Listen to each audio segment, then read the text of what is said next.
নমস্কাৰ এই মুহূৰ্তত অসমৰ প্ৰত্যেকগৰাকী জনতালৈ দিবলৈ ওলাইছো ডাঙৰ খবৰ তো যিসকল মানুহে ভিডিঅ'টোত ক্লিক কৰিছে অনুগ্ৰহ কৰি ভিডিঅ'টো স্কিপ নকৰি প্ৰথমৰ পৰা শেষলৈ চাই থাকিব কিয়নো এইটো ভিডিঅ'ৰ মাজত কেইখনমান চৰকাৰী আঁচনিলৈ আপোনালোকক গুৰুত্বপূৰ্ণ খবৰ প্ৰদান কৰিম অনুগ্ৰহ কৰি ভিডিঅ'টো স্কিপ নকৰি প্ৰথমৰ পৰা শেষলৈ চাই থাকিব লগতে মোৰ চেনেলত নতুন হলে প্লিজ চেনেলটো সাবস্ক্ৰাইব কৰি মোৰ লগত থাকিবৰ ভিডিঅ'টো শেয়াৰ কৰি আপোনালোকৰ বন্ধুবৰ্গক চোৱাৰ কাৰণে সুযোগ প্ৰদান কৰিব তো বলক ভিডিঅ'টো আৰম্ভ কৰি এই বিষয়ত আমি বিস্তাৰিত জানি লওঁ তো আপোনালোকে অহা 31 জুলাই তাৰিখৰ ভিতৰত কেইখনমান গুৰুত্বপূৰ্ণ কাম কৰিব লাগিব 1 আগষ্টৰ পূৰ্বে এইবোৰ কাম আপোনালোকে কৰিব লাগিব প্ৰথম কামটো আপোনালোকক জনাই দিছো তো আপোনালোকে মোবাইল স্ক্ৰীনত চাব পাৰিছে director of information and public relation আসামৰ ফালৰ পৰা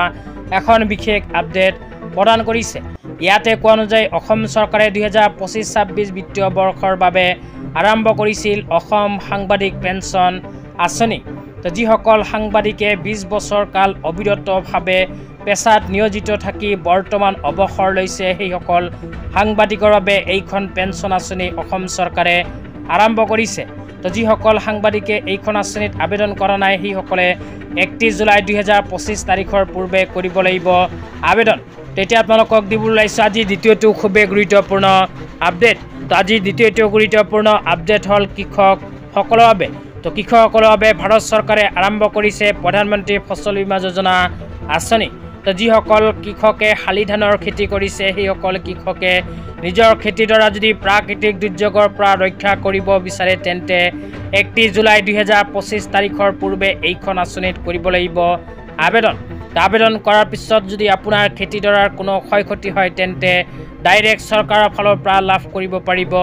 ক্ষতিপূৰণ সেই কাৰণে আপোনালোকে অহা 31 জুলাই 2025 তাৰিখৰ ভিতৰতে কৰি লওক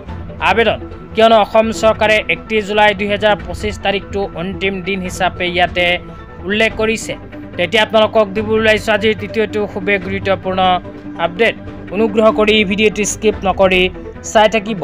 আজি তৃতীয়টো গুৰুত্বপূৰ্ণ আপডেট হ'ল অসম চৰকাৰে আৰম্ভ কৰা গ্ৰহন্ত বৰ্ষ 2025 চনৰ ফ্লেগশ্বিপ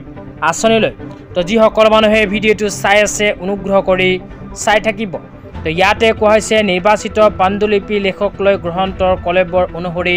50,000 টকাৰ পৰা আৰম্ভ কৰি 75,000 টকা পৰ্যন্ত ফ্লেগশ্বিপ প্ৰদান কৰিব অসম চৰকাৰে তো আপুনি যদি লেখক তেন্তে আপোনাৰ বাবে এইখন আঁচনি তো লেখকসকলৰ বাবে এখন বিশেষ আঁচনি অসম চৰকাৰে আৰম্ভ কৰিছে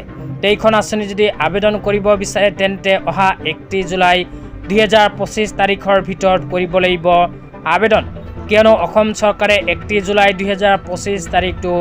অন্তিম দিন হিচাপে ঘোষণা কৰিছে এইখন ফ্লেগশ্বিপ আঁচনিৰ বাবে এতিয়া আপোনালোকক দিবলৈ ওলাইছো আজি চতুৰ্থটো খুবেই গুৰুত্বপূৰ্ণ খবৰ আজি চতুৰ্থটো গুৰুত্বপূৰ্ণ খবৰ হ'ল আৰ্মছ লাইচেন্স লৈ তো যিসকল মানুহে আৰ্মছ লাইচেন্সত আবেদন কৰিব বিচাৰে সেইসকল মানুহৰ বাবে আহি গ'ল ভাল খবৰ কিয়নো অসম চৰকাৰে আগষ্ট মাহৰ প্ৰথম সপ্তাহতে মুকলি কৰিব আৰ্মছ লাইচেন্স আবেদনৰ পৰ্টেল তো আজি ইমানেই ধন্যবাদ।